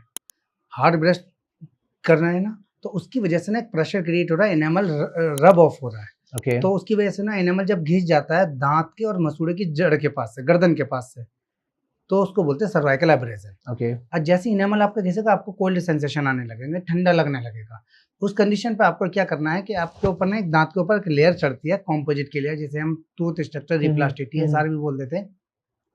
तो वो TSR ट्रीटमेंट कराना पड़ता है। अगर आप उसको इग्नोर करेंगे तो वही दांत घिसते घिसते आपका नर्व तक पहुंच जाएगा, तो फिर आपको रूट कैनाल करानी पड़ेगी। रूट कैनाल करा करके फिर क्राउन लगवाने पड़ेंगे। तो ये आपको ध्यान रखना है कि आपको हार्ड ब्रश नहीं करना और हॉरिजॉन्टल नहीं करना, राउंड में करे या वर्टिकल करे, ओके। तो उससे सर्वाइकल एब्रेजन से बच जाएंगे। एक रीज़न ये भी होता है कि किसी की डीप बाइट और प्रेशर ज़्यादा लगता है ना, इसका जबड़ा भींच करके बंद होता है, ऐसा करके, उनको भी सर्वाइकल एब्रेजन होता है। या जो ज़्यादा गुस्सा करने वाले लोग होते हैं, उनको भी सर्वाइकल एब्रेजन होता है। तो ये 2-3 चीज़ों से बचना है। हैवी वेट वालों को भी हो जाता है सर्वाइकल एब्रेजन। तो आपका अगर सर्वाइकल एब्रेजन हो गया, तो उसके सबसे पहले सिम्पटम ये है कि आपको ठंडा लगना स्टार्ट हो जाएगा, और जैसे ही आपको ठंडा लगना स्टार्ट हो जाए, आपको उसके ऊपर लेयर वो लगवा लेनी चाहिए, जिससे दांत आपका रिपेयर हो जाए। अगर आप उसको और आगे बढ़ाएंगे तो फिर वो आपको रूट कैनाल करना पड़ेगा, फिर क्राउन लगवाना पड़ेगा, तो उसके चार्जेस आपका बिना वजह ट्रीटमेंट ही इतना कॉस्टली हो जाएगा कि जो ट्रीटमेंट आपका 2,000 तक में हो जाता था, वही अब आपका 8 से 10,000 में पहुंच जाएगा। बिल्कुल सही, बिल्कुल सही। तो ये चीज तो वही बात होगी ना कि भाई शुरुआत से ही सावधानी बरत लो जी। कि जिससे आपके पैसे ज्यादा ना लगे हाँ, एंड में। और ट्रीटमेंट में जो पैसे के अलावा आपकी Right. टाइम भी तो लग रहा है ना। बिल्कुल। रूट कैनाल के लिए 4-5 विजिट हैं, और TSR के लिए आपको 1 विजिट में सारे दांत ठीक हो जाते हैं। तो आपका टाइम भी खराब हो रहा है, पैसे भी, और बियरेबल भी करना पड़ेगा आपको, पेन भी बियर करना है। ठीक है। रूट कैनाल में आपको इंजेक्शन लगेंगे हर बार, और सर्वाइकल एब्रेजन में रूट TSR में कैनाल नहीं पे भी लगेगा। आएंगे अभी। काफी क्वेश्चंस हैं मेरे उससे रिलेटेड भी, लेकिन एक चीज उससे पहले मैं कवर करना चाहूंगा, विजडम टूथ क्या होता है और ये अक्ल जाड़ किसी की आ जाती है, राइट? पेन बहुत ज्यादा होता है। एक तो ये बताओ कि उसके नुकसान क्या होते हैं, अगर पेन को कम करना है तो उसका क्या सॉल्यूशन है? देखो, विजडम टूथ आज सबसे ज़्यादा कॉमन प्रोसीजर होता जा रहा है। बिल्कुल। पहले नहीं होता था ये। उसका सबसे बड़ा रीज़न ये था कि हम लोगों ने सॉफ्ट डाइट फॉलो की। सॉफ्ट डाइट फॉलो करने की वजह से जो जॉ बड़ी हो जाया करती थी, वो छोटी रहने लगी लोगों की। जिसकी वजह से जो अक्ल दाढ़ यानी विजडम टूथ को स्पेस मिलना चाहिए था ना, वो उसको प्रॉपर नहीं मिल पा रहा, वो टेढ़ी रह गई। टेढ़ी रह रही है तो उसको इम्पैक्टेड कहते हैं। अब टेढ़ी रहने की वजह से वो पीछे से आगे वाले दांतों को हिट कर रही है, जिसकी वजह से अगला दांत खराब हो जाता है, अंदर ही अंदर। ओके। दूसरी चीज़, वो बोन के अंदर भी प्रेशर दी जा रही है, तो आपको muscle pain, joint pain start हो जाता है। ठीक है। अब उसका एक ही ट्रीटमेंट है कि आपको वो सर्जरी करके निकलवानी पड़ेगी। वो बिना सर्जरी के नहीं निकलती है। अगर आप किसी ऐसे नॉर्मल डेंटिस्ट के पास जाते हैं और वो जो अनएथिकल प्रैक्टिस करते हैं, अगर वो उसको ट्राई करेंगे तो आपको जॉ फ्रैक्चर कर देंगे। Oh my God, ये बहुत okay. देखा जाता है और बहुत लोगों के साथ हुआ भी है। इसलिए उसको प्रॉपर सर्जन ही निकालते हैं, और सर्जिकल जो प्रोसीजर है वो इम्पैक्टेड टूथ का वो यही है कि आपको जैसे इम्पैक्टेड हो और दूसरा दांत खराब होने से बचाने के लिए आपको इम्पैक्टेड टूथ की सर्जरी करवानी पड़ेगी। लेकिन हुआ क्यों था ये? मैंने आपको बताया, सॉफ्ट डाइट फॉलो करनी। जॉ छोटी रहेगी। आपकी जॉ की लेंथ सपोज करो 80 mm है, 80 mm है, और आपका टूथ की जो साइज है चौड़ाई जी 16 दांत की वो 100 mm है। तो ठीक है। 20 mm के लिए आपको पास जो 20-80 mm में बाकी के दांत तो हो गए, लास्ट वाली दाढ़ कहाँ से निकलेगी? ठीक। उसको निकलने के लिए आपको जॉ को बड़ा होना जरूरी था, तो इसलिए वो जॉ बड़ी क्यों नहीं हुई? क्योंकि आपने सॉफ्ट डाइट ली। हार्ड डाइट लेते टाइम से पहले से 7-8 साल के बाद हार्ड डाइट लेना स्टार्ट करते, फ्रूट्स वगैरह, सलाद वगैरह, और खाना लाइक इसमें खुल के खाना चाहिए, चबा थोड़ा चबा चबा के खाना चाहिए। चबा के अच्छे से खाना चाहिए। अगर चबा चबा के आप खा रहे हैं तो फिर आपकी स्पेस बन जाता है तो दाढ़ निकल जाती है, और अगर आपका स्पेस नहीं बन रहा, दाढ़ अंदर फंस गई, तो आपको सर्जरी करके निकलवा देनी चाहिए। उसके बहुत सारे नुकसान हैं अदरवाइज। सिस्ट बन जाती है, jaw pain, muscle Okay. Pain, teeth crooked हो जाते हैं, टेढ़े मेढ़े हो जाते हैं, क्योंकि पीछे से फोर्स दे रहा है ना वो। Right right right. तो इसलिए, और आगे वाले दाढ़ को खराब कर देगा फिर वो, तो रूट कैनाल करानी पड़ेगी अगले वाले की भी। इसलिए इम्पैक्टेड दांत का एक ही इलाज है, वो आपको निकलवाना पड़ेगा। सॉर्टेड है सॉर्टेड। तो एक चीज बताओ मेरे को कि जावेद जी, जो ब्रेसेस होते हैं, लोग ब्रेसेस लगवा लेते हैं, तो ये एग्जैक्टली क्या है और क्यों लगवाने चाहिए, क्या रीजन है इसका? देखिए, ब्रेसिस का ट्रीटमेंट तब कराते हैं लोग बाग जब उनके दांत मिस अलाइन हो, अलाइनमेंट में ना हो, एक गोलाई में ना हो, एक आर्च में ना हो, टेढ़े मेढ़े हैं या बाहर हैं। तो बाहर हो गए तो फेशियल प्रोफाइल अच्छी नहीं लग रही, दिखते कंसर्न हैं है। वो। एस्थेटिक के साथ साथ ये भी कंसर्न रहता है कि यार फीमेल है तो शादी नहीं होगी जल्दी से, हर किसी को एस्थेटिक अच्छा चाहिए। अब तो मेल्स भी इस चीज़ पे ध्यान देने लगे हैं। बिल्कुल सही। तो अगर आपके दांत मिस अलाइन है तो आपको ब्रेसिस का ट्रीटमेंट करवाना पड़ता है। और क्या इसमें खर्चा आता है आपके हिसाब से? खर्चा वो अलग अलग डिपेंड करता है कि आप किस चीज़ से करा रहे हैं, मेटल के ब्रेसिस से करा रहे हैं या सिरेमिक के ब्रेसिस से करा रहे हैं या अलाइनर्स के थ्रू करा रहे हैं, और या कितना लंबा ट्रीटमेंट है, कितना लॉन्ग ड्यूरेशन का है। कोई ट्रीटमेंट आपका 8 to 10 मंथ का होता है, तो कोई 2 to 3 ईयर्स तक होता है। तो depend on duration, depend on treatment type. तो नॉर्मली आप इसका मान लें, अगर आप मेटल ब्रेसिस लगवाते जी। हैं, अलग अलग क्लिनिक का डिपेंड करता है, डॉक्टर के स्किल का भी डिपेंड करता है। जो मैं अपने क्लिनिक का चार्जेस बता सकता हूँ ज़्यादा एग्जैक्ट। राइट। 25,000 to 35,000 हम मेटल ब्रेसिस का चार्ज करते हैं, ओके। जो कि काफ़ी अफोर्डेबल है, इकोनॉमिकल है, बहुत ज़्यादा ठीक नहीं है। है। वो भी इंस्टॉलमेंट में, हम जैसे 1 साल का ट्रीटमेंट है, 1.5 साल का ट्रीटमेंट, तो इंस्टॉलमेंट में हो जाता है। और सिरेमिक ब्रेसिस में 4 to 5,000 के चार्जेस एक्स्ट्रा होते हैं। ओके। बस वो एस्थेटिकली अच्छे लगते हैं थोड़ा सा, और कोई रीज़न नहीं है, बाकी सेम फंक्शनल होता है। तो गारंटी है कि ठीक हो जाएंगे, बिल्कुल अलाइन हो 100% जाएंगे? गारंटी है। मैं कुछ केसेस दिखाता हूँ, इतने सीवियर केसेस थे, 8 to 10 मंथ्स में हमने उनको अलाइन किया है। और उतारने के बाद भी उनके टूथ अलाइंड है? उतारने के बाद में एक्चुअल परेशानी स्टार्ट होती है। अच्छा, लोगों कैसे? को लगता है कि ट्रीटमेंट अब हमारा हो गया। जिन लोगों ने ऑर्थो ट्रीटमेंट कराया है उसमें तो 90% लोगों के साथ एक दिक्कत ये रहती है कि अब सपोज करो किसी ने 1.5 साल या 2 साल उसका ट्रीटमेंट चला, जी। ऑर्थो ट्रीटमेंट, ब्रेसेस लगवाए थे उसने। अब वो हर महीने जा रहे हैं, आ रहे हैं, शादी, खाना पीना, उन्होंने बहुत कॉम्प्रोमाइज़ किया। अब वो थक चुके होते हैं। जब वो लगवाते तो बड़े एक्साइटेड होते हैं, ब्रेसेस लग गए। फिर प्रॉब्लम तब आती है जब 3 महीने 4 महीने हो जाते हैं, जब उनको लगता है कि यार अब ये स्ट्रेस बनता जा रहा है माइंड का। 1.5 साल 2 साल बाद जिस टाइम वो हट जाते हैं ना, अब केयर करने की नीड एक्चुअल में अब स्टार्ट हुई है। जब तक तो वो बंधे हुए थे वायर से डेंटिस्ट ने, आप कुछ कर नहीं सकते थे। बिल्कुल। आप जैसी हटे, अब जो दांत अपनी जगह से दूसरी जगह गए थे ना, वो वापस रिलैप्स करते हैं। उस रिलैप्स को बचाने के लिए हम रिटेनर दिए जाते हैं। वो रिटेनर का काम ये होता है कि जो हड्डी एक जगह से हट के दूसरी जगह दांत गए हैं, जो वो बनी है, वो इतनी कैल्सिफाई हो जाए कि दांत वापस ना आ पाए। तो उसको टाइम लगता है, 6 महीने से लेकर के 1.5 से 2 साल तक लग जाते हैं। राइट। जिसकी बोन डेंसिटी अच्छी है उसका जल्दी हो जाता है, जिसकी बोन डेंसिटी खराब है उसका और देर में होता है। जिसका ओरल हाइजीन मेंटेन रखा है उनका जल्दी ठीक हो जाता है, रिलैप्स होने कम चांसेस रहता है। जो ओरल हाइजीन मेंटेन नहीं रख रहे, दांतों की क्लीनिंग अच्छे से नहीं कर रहे हैं, ब्लीडिंग गम्स हो गए हैं, डेंसिटी कम है, उनके जल्दी रिलैप्स होते हैं और देर तक रिटेनर लगाना पड़ता है उनको बचाने के लिए। लेकिन पेशेंट के साथ यही परेशानी है कि वो 1.5 साल बाद या 2 साल बाद उसको लगता है कि अब मैं आज़ाद हो गया, अब मुझे, उसमें वो लापरवाही बरतता है। ज़्यादातर तो रिटेनर खो जाते हैं, गिर गए तो वो 2-4 दिन उसमें लापरवाही, अब रिलैप्स हो गया। अगर पुरानी वाली कास्ट नहीं है जिसके ऊपर रिटेनर बने थे तो ट्रीटमेंट खत्म। ठीक है। अब आपके लिए क्या था कि आपके पास वो कास्ट होनी ज़रूरी है, जिस लास्ट टाइम जब आपने इंप्रेशन किया था पोस्ट ट्रीटमेंट, जी। अगर वो है तो आप दोबारा रिटेनर उस पर बनवा सकते हैं। लेकिन पेशेंट, बहुत सारे पेशेंट क्या करते हैं कि जब से रिटेनर हो गया 10 दिन 15 दिन 20 दिन तो वो इग्नोर मार देते। जब उनको दिखता है रिलैप्स होना स्टार्ट हो गया तब वो डॉक्टर से कॉन्टैक्ट करते हैं। और फिर वो दोबारा खर्चा एक्सक्यूज सब बनाते कुछ। हैं कि ये हो गया था, लेकिन उनको नहीं पता कि लॉस उन्हीं का ही हुआ है और खर्चा तो दोबारा है ही है। वो बिल्कुल। डरते भी हैं कि यार डेंटिस्ट डांटेंगे। अरे क्यों डांटेंगे? अगर डांट भी रहे हैं तो किस लिए डांट रहे हैं कि आपने जिस ट्रीटमेंट में 1.5 से 2 साल खर्च किए, आपकी 10 दिन 15 दिन की लापरवाही से आपका ट्रीटमेंट सब खराब सब कुछ खराब हो गया और डेंटिस्ट का रिकॉर्ड खराब हो रहा है। बिल्कुल सही। वो ब्लेम तो डेंटिस्ट पे करेगा ना कि वो क्या इनडायरेक्टली आपकी वजह से हुआ है। हाँ, कि मैंने तो ये ट्रीटमेंट ही करा के गलती कर दी। लेकिन अगर वो अच्छे से रिटेनर पहनते हैं तो वो रिलैप्स होने के चांसेस बहुत कम होते हैं। Got it. और एक चीज बताइए, इसमें एक टर्म आती है डेंटल ब्रिज या डेंटल इम्प्लांट, तो ये क्यों कराना चाहिए? थोड़ा ऑडियंस को बेसिक से समझाइए। देखो, डेंटल ब्रिज या डेंटल इम्प्लांट वहाँ कराया जाता है जो मिसिंग टूथ हो, आपका दांत निकल गया। ओके, तो आपको मिसिंग टूथ को रिप्लेस करना है तो या तो इम्प्लांट करा सकते हैं या ब्रिज लगवा सकते हैं। ठीक है। आपके एक दाढ़ निकल गई या दांत निकल गया।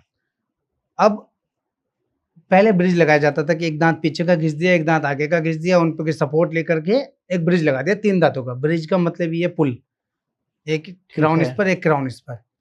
अब जैसे जैसे टेक्नोलॉजी बढ़ी, उन्होंने कहा कि इन 2 दांतों को हम नेचुरल दांतों को घिसेंगे, ये घिसने से तो कमजोर हो रहे हैं ना।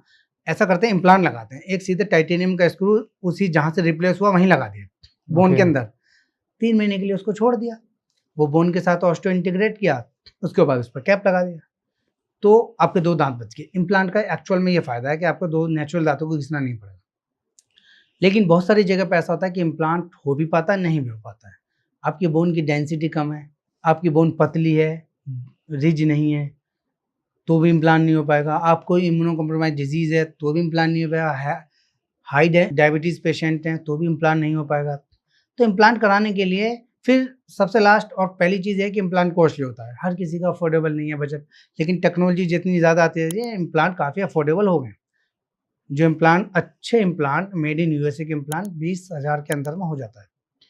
ओके। वरना वही इम्प्लांट की कॉस्ट कुछ साल पहले 80,000 तक जाती थी।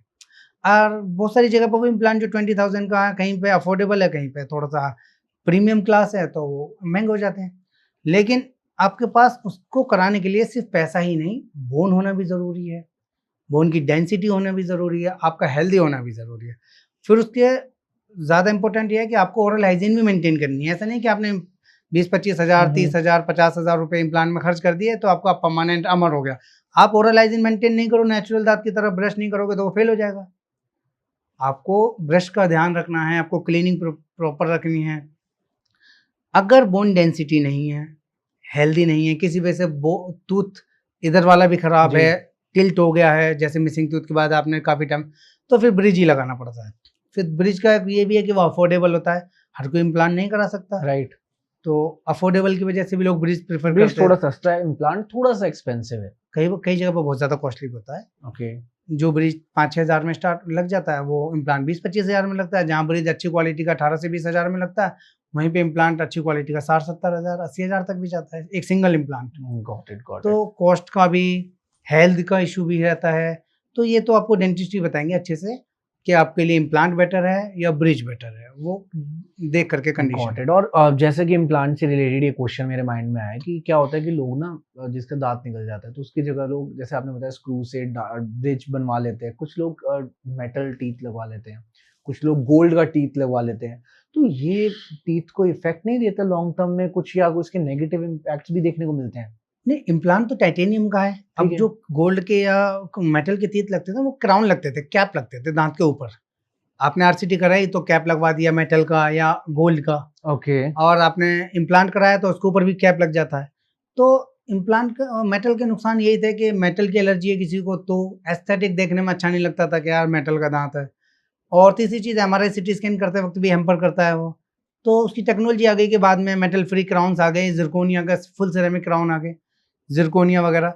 तो उसके अंदर आप एमआरआई सिटी स्कैन सब कुछ करा सकते हैं, एस्थेटिक भी अच्छा होता है, टूथ कलर्ड भी होता है, स्ट्रॉन्ग भी होते हैं। तो आप, टेक्नोलॉजी इतनी अच्छी आ चुकी है आज के वक्त में कि अब जरूरत नहीं है मेटल के क्राउन लगवाने की या गोल्ड के क्राउन लगवाने की। Got it. और एक चीज लाइक आरसीटी के बारे में हम थोड़ा सा डिटेल में बात करते हैं। आरसीटी एग्जैक्टली होती क्या है और कब करानी चाहिए और क्यों करवानी चाहिए? आरसीटी ट्रीटमेंट जो होता है बेसिकली। आरसीटी असल में, आरसीटी की फुल फॉर्म है root canal treatment. Right. Root का मतलब दांत की जड़, ठीक है। उसके अंदर जो कैनाल्स है ना, नालियां हैं नर्व की, उसका ट्रीटमेंट कर रहे हैं। वो कब कर रहे हैं? जब आपका दांत नर्व तक खराब हो चुका है। मैंने बताया था कि पहले लेयर इनेमल होती है, दूसरी डेंटिन, तीसरी पल्प यानी नर्व्स। ठीक है। अगर आपकी इनेमल खराब है तो आपको कोई सेंसेशन नहीं आएगा, कोई पेन नहीं होगा, कोई दर्द नहीं होगा। उस कंडीशन पे आपको फिलिंग करानी है, वो कैरियस पार्ट हटाएं, फिलिंग कराएं, आपका दांत हेल्दी है और वो ट्रीटमेंट भी बहुत कम पैसों में हो जाएगा।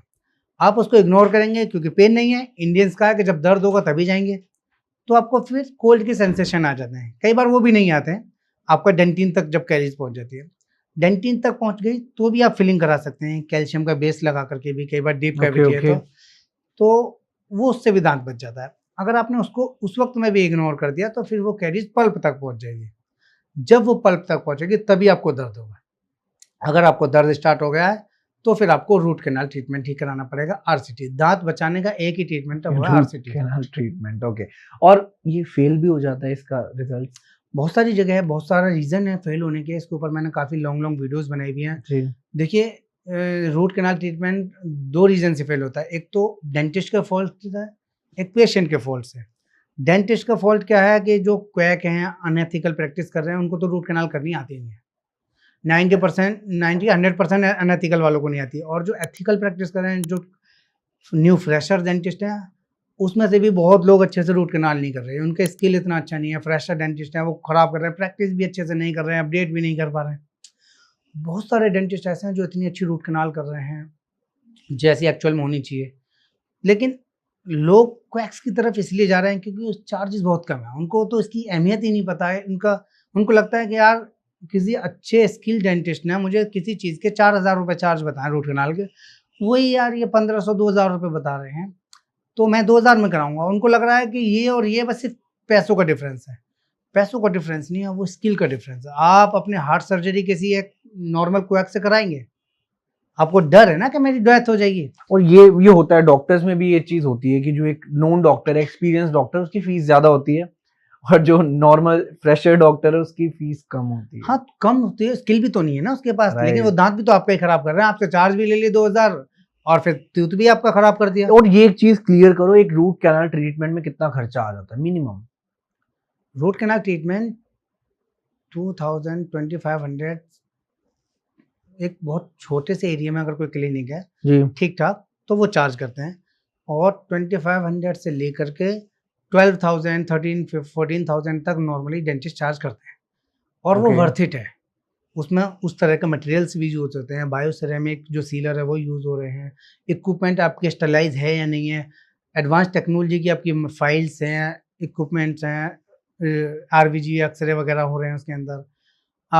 तो ये पेशेंट को नहीं पता होता कि क्या क्या डिफरेंस है। तो मैं बता रहा हूँ, अपेक्स लोकेटर है कि आपकी कैनाल्स प्रॉपर वर्किंग लेंथ हुई है नहीं हुई है। तो जितने अच्छे इक्विपमेंट होंगे उतना अच्छा ट्रीटमेंट आपका होगा। जितना अच्छा डॉक्टर्स का स्किल होगा उतना अच्छा ट्रीटमेंट आपका होगा। तो ज़्यादातर जो RCT फेल होती हैं वो पहला रीज़न खराब dentist, quack, unethical practice, sterilization protocol follow नहीं करना, ये होते हैं। सेकंड होती है कि अगर आपकी रूट कैनाल किसी अच्छे डेंटिस्ट ने, स्किलफुल डेंटिस्ट ने कर भी दी तो फिर आप ओरल हाइजीन मेंटेन नहीं कर रहे हैं, या आपकी बॉडी में कोई ऐसी डिजीज़ है जिसकी वजह से वो रिकवरी जल्दी ज़्यादा देर तक नहीं रोक पा रही हैं। इम्यूनो कम्प्रोमाइज डिजीज़ हैं, हाई डायबिटीज़ है, तो RCT फेल होने के चांसेस है। लेकिन अगर RCT फेल होगी तो दोबारा RCT हो जाती है। लेकिन जो सबसे ज़्यादा क्वेश्चंस आते हैं, मेरे पास भी आते हैं, बहुत सारे पेशेंट भी आते हैं मेरे पास। काफ़ी मेरे यूट्यूब चैनल पर भी वीडियोज़ हैं कि RCT कराई थी, दर्द नहीं जा रहा, मैंने नस कटवाई थी। उनको नहीं मालूम कि यार ये नस कटवाना क्या होता है। नर्व का गुच्छा होता है, नर्व ढूंढनी पड़ती है प्रॉपर कैनाल, प्रॉपर लोकेशन पर। ये काफ़ी टफ प्रोसीजर है, इतना इजी प्रोसीजर नहीं है कि आप किसी के पास जाएं और RCT करा लें। इसीलिए आपकी RCT फेल होती है क्योंकि उसको RCT का R भी नहीं आता, CT तो बहुत दूर की बात है। रूट कैनाल की उनको एक्सेस ओपनिंग प्रॉपर नहीं आती है। जहाँ पर नर्व हमें मिलनी चाहिए वहाँ ओपन ना करके वो कहीं और गड्ढा कर रहे होते हैं, उसकी वजह से आपका दांत खराब हो जाता है। Got it. काफ़ी टाइम तो ऐसा होता है कि एक्सेस प्रेशर रिलीज होने की वजह से आराम हो जाता है, लेकिन जब वो पस बन जाता है नीचे तो फिर वो बाद में कहते हैं इन्फेक्शन हो गया। और पेशेंट को तो डर रहता है कि यार इन्फेक्शन हो गया तो जी निकाल दो। वो उस पर इतना बिलीव किए हुए बैठे हैं कि उनको पता ही नहीं है कि इनकी फॉल्ट की वजह से मेरा दांत खराब हुआ है और अब मुझे निकालने के लिए भी यही कह रहे हैं। तो मेरे हिसाब से एक की जगह 2 ओपिनियन ले लेने चाहिए। सबसे ज़्यादा स्कैम डेंटल ट्रीटमेंट में होता है 98%, सीरियसली बता रहा हूँ मैं। और उसमें भी 98% रूट कैनाल में होता है। Got it.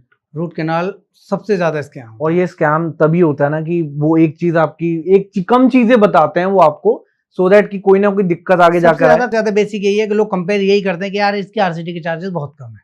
वहीं फंसता है इंसान। हाँ, एक तो आरसीटी के चार्जेस बहुत कम है, ना ही तो वो उनका स्किल देख रहे हैं, ना प्रॉपर इक्विपमेंट देख रहे हैं। कई जगह पे ऐसा है कि लोग चैरिटेबल क्लिनिक चला रहे हैं, 1500 की रूट कैनाल कर रहे हैं और इतनी अच्छी रूट कैनाल कर रहे हैं, 6 to 7,000 वाली रूट कैनाल से भी ज्यादा अच्छी रूट कैनाल कर रहे हैं। बहुत डेंटिस्ट हैं, स्किल वाले डेंटिस्ट हैं, मैंने देखा है। तो जरूरी नहीं पैसे गए, लेकिन आप ये देखें कि वो प्रैक्टिस जिस डेंटिस्ट के पास आप जा रहे हैं उनके इंस्ट्रूमेंट स्टेलाइज हैं नहीं है। कभी पता चल रहा है कि वही इंस्ट्रूमेंट सब में यूज हो रहे हैं, इसका इन्फेक्शन आप में हो, उसका इन्फेक्शन ये दूसरे चीज में। बहुत मैटर करती है कि वो डॉक्टर अपनी जो इंस्ट्रूमेंट्स हैं उसको साफ कर रहे हैं, प्रॉपर हाइजीन में रख रहे नहीं हैं। रख रहे। 90% आप देखें, आप 8,000 तो डेंटिस्ट क्वैक एक डेंटिस्ट चीज दिल्ली मेरे के को अंदर है। आप रिकमेंड करो कि लोग ना गवर्नमेंट डॉक्टर्स को भी बहुत प्रेफर करते हैं, तो इस केसेस में गवर्नमेंट के पैनल्स के थ्रू भी डेंटल ट्रीटमेंट्स होते हैं। गवर्नमेंट में तो इससे भी बड़ा ब्लेंडर हो रहा है। तो किस में जाना चाहिए, प्राइवेट गवर्नमेंट में तो डॉक्टर? डेंटल ट्रीटमेंट होता ही नहीं है, पहली बात।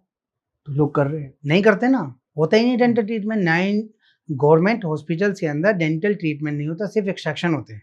ओके ओके डेंटल कॉलेज में होते हैं कुछ ट्रीटमेंट, ओके। उसमें भी ये नुकसान रहता है कि फ्रेशर डेंटिस्ट भी आपका ट्रीटमेंट कर रहे हैं कई बार, तो वो डिपेंड करता है कि किसका स्किल ज्यादा अच्छा है। और फ्रेशर के मतलब हत्थे चढ़ गया। एक्सपेरिमेंट हो रहा है तो भाई हाँ, तुम पे एक्सपेरिमेंट होगा। पेशेंट पे होगा ना, आप कॉम्प्रोमाइज भी तो कर रहे हैं ना, पैसे नहीं लग रहे हैं आपके वहां पर। जो ठीक ट्रीटमेंट है। आपका 10,000 का था वो आपका 500 रुपए में हो रहा फॉर ओ एग्जाम्पल, भाई, तो एक्सपेरिमेंट तो होगा ना, कहाँ सीखेंगे? हमने भी तो सीखा है ना। तो फिर तो बंदा भी उड़ सकता है इस केस हाँ, में तो। वो डिपेंड, अगर आपका पास फाइनेंशियली ठीक है तो आप अच्छे डेंटिस्ट ले लेंगे, फाइनेंस नहीं है बट बहुत आप सारे लोगों प्रेफर के ये पास, कह रहे तो हैं फिर कि वो आप बेचारा एक प्राइवेट डॉक्टर पे जाइए जिसके पास एक्सपीरियंस हो। स्किल एक्सपीरियंस दोनों। ऐसा नहीं है Right. क्वैक्स 20-20 साल से बैठे हुए हैं, उनके पास स्किल नहीं है, स्किलफुल इक्विपमेंट नहीं है। डॉक्टर होना चाहिए। आप उनके पेशेंट से फीडबैक ले सकते हैं क्या? अगर आप ट्रीटमेंट करा रहे हैं तो उनके पास जो डेंटिस्ट पेशेंट बैठे हुए हैं, देखो आप उनको कुछ थोड़ी दिन मार्केट ऑब्जर्व रिसर्च करो। भी करो, ये कहना चाह रहे हो, बिल्कुल फीडबैक्स देखो। बिल्कुल बिल्कुल तो क्योंकि feedback। डेंटल एक ऐसा वो है, कैटेगरी है कि बहुत सेंसिटिव है। यहाँ अगर गड़बड़ होगी so might be long term के लिए वो चीज आपके साथ जुड़ जाएगी, आपकी शरीर जी, के जी, साथ जी। अगर कुछ भी गड़बड़ होगी। और इलाज तो ये है कि भाई दिन में 2 बार ब्रश कर लो, कोई दिक्कत हाँ, नहीं। फिर वो बचाव इलाज है, सबसे अच्छा तो यही है। बिल्कुल। और एक चीज होती है ट्रेसमस करके एक टर्म है इसमें कि मुंह कम खुलता है कुछ लोगों का, राइट? तो ये चीज थोड़ा सा आप समझाएंगे? क्रिसमस क्या होता है कि असल में जैसे किसी का मुंह नहीं खुल रहा, तो वो कई बार कई लोगों को होता है, जैसे कि ना कोई चोट लग गई, जी। तो जॉइंट पे चोट लग गई, ब्लड जम गया, उसकी वजह से मुंह खुलना कम हो जाता है।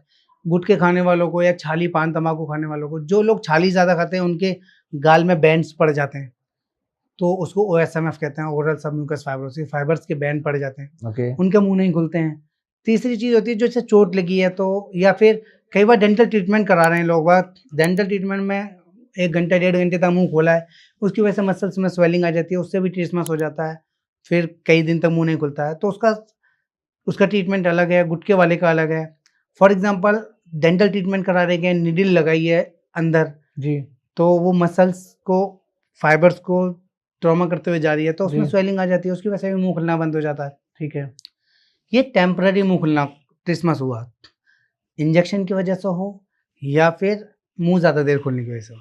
अगर आपके साथ ये कंडीशन हुई है तो आपको फर्स्ट डे ही प्रैक्टिस करनी है वापस मुंह खुलने की। दर्द हो रहा है तो आप पेन किलर लें, मसल रिलैक्सेंट ले लें, अपने डेंटिस्ट से लिखवा लें अच्छी सी ठीक है। कोई, और टैबलेट खाएं, उसके बाद प्रैक्टिस करना। आप हैंड टू हैंड प्रैक्टिस करेंगे विद इन अ डे, तो आपका मुंह 1 दिन में खुल जाएगा। और आप जितना आराम से खोलेंगे 4 दिन बाद, 5 दिन बाद, 2 महीने बाद, तो उतना ही डिले होगा, उतना ही टफ हो जाएगा।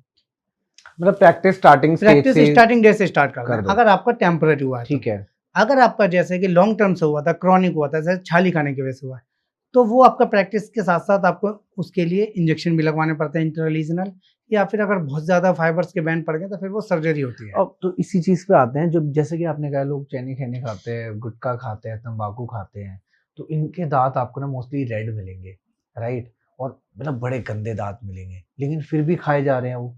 तो उन लोगों को बताओ ये चीज, जो ये चीजें खाते हैं, कि उसके साइड इफेक्ट्स क्या हो सकते हैं उनके टीथ पर। नहीं, उनके साइड इफेक्ट तो उनको भी पता है, वो नहीं मानेंगे।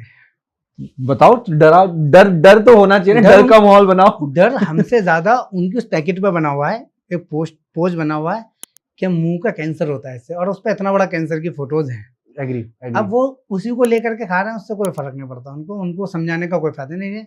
लेकिन जिसको डिजीज हो जाती है ना, सबसे बड़ा लॉस उसको होता है। आपको मैं सीरियसली बताऊं, एक ये क्वेश्चन मैंने पहले भी बताया था, इसका एक मेरे पास एक पेशेंट आया था, उनके पापा को मुंह का कैंसर हुआ। ओके। और जब मुंह का कैंसर हुआ ना, तो उनकी ये बोन वगैरह सब गल गई। उसके अंदर इतनी स्मेल आती थी कि उनके बच्चे जब उनको लाते थे क्लिनिक में, तो बाहर से ही बिठा के और अपना बाहर चले जाया करते थे। क्लिनिक में बिठा दिया और अपना बाहर गए। तो बच्चों ने उस वक्त में भी साथ छोड़ दिया, और हम उनको ट्रीट कर रहे हैं, उनको अटेंड कर रहे हैं, डबल मास्क ट्रिपल मास्क लगा करके। उसके बाद अपने क्लिनिक को दोबारा रीपरफ्यूम करना पड़ रहा है, और हमें मतलब डिसइंफेक्ट करना पड़ रहा है, क्योंकि हम डेंटिस्ट हैं, तो हमें उनको, हमारी मजबूरी भी है और एथिक्स के भी खिलाफ ये है कि हम आपका उनको नहीं काम छोड़ है, सकते। बिल्कुल बहुत अच्छी लेकिन बात है इसे। उनके बच्चों को भी बनता है कि यार इतना तो माँ बाप के साथ ना करो, कि जिन्होंने पाला था, पोसा था, और ऐसे स्टेज पे तो जरूरत थी सबसे ज्यादा। बिल्कुल जरूरत थी। चाहे उनकी लापरवाही से हुआ ट्रीटमेंट, कैंसर हुआ, कुछ भी हुआ, छोड़ के नहीं जाना चाहिए था। आप भी मास्क पहनें, प्रिकॉशन लें, लेकिन साथ खड़ा रहना जरूरी है यार। माँ बाप को ऐसे छोड़ देते हैं, और सीरियसली मैं बता रहा हूँ, बिहेव उनका ऐसा होता है कि ये बस जल्दी से इन डेथ करें और ये जाएं, और बहाना लगाते हैं कि ये परेशान है, बहुत परेशान है।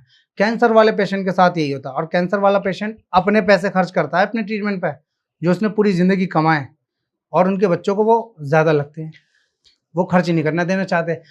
एक्स्ट्रा का ट्रीटमेंट जी, अब सपोज करो उनका एक मकान है, 50 लाख रुपए का मकान है, अभी कैश फॉर्म में उनके पास नहीं है, लेकिन उनकी सर्जरी में अभी 4-5 लाख रुपए का खर्चा आ रहा है, तो उनके बच्चे किसी कीमत में मकान नहीं बेचेंगे, वो बहाने लगाएंगे या वो कर्जा करेंगे कि बस 2-3-4-5 लाख रुपए का कर्जा हो जाए, और फिर वो उस पर एहसान जताएंगे कि हमने तुम्हारे चक्कर में कर्जा किया है।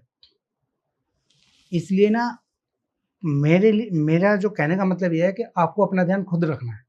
जब आपके साथ कोई ऐसी डिजीज होगी या कोई ऐसा हादसा होगा, ना तो आपके बच्चे साथ खड़े होंगे, ना आपकी प्रॉपर्टी आपकी रहेगी, वो फिर बच्चों की हो जाती है, और कोई साथ देना, और जो तकलीफ होगी वो भी सिर्फ आपको ही झेलनी है, एग्री कोई मैं भी दूसरा नहीं देखने देखो वाला। यही कहना चाहूंगा इस केस में, क्योंकि ये चीज बहुत ज्यादा सेंसिटिव भी है, राइट। ये चीज हर उस इंसान को समझनी चाहिए जो ये सब चीजें करता है। लोग स्मोकिंग भी करते हैं, उनकी वजह से उनके टीथ में भी प्रॉब्लम आती है, राइट। टीथ भी ब्लैक ब्लैक दिखने लग जाते स्टेन्स आ हैं, जाते हैं। स्टेन्स आ जाते हैं, और ऑब्वियसली तंबाकू खाते हैं, कैंसर के तो बहुत ज्यादा चांसेस हैं। तो ऐसी स्टेज तक जाना ही क्यों।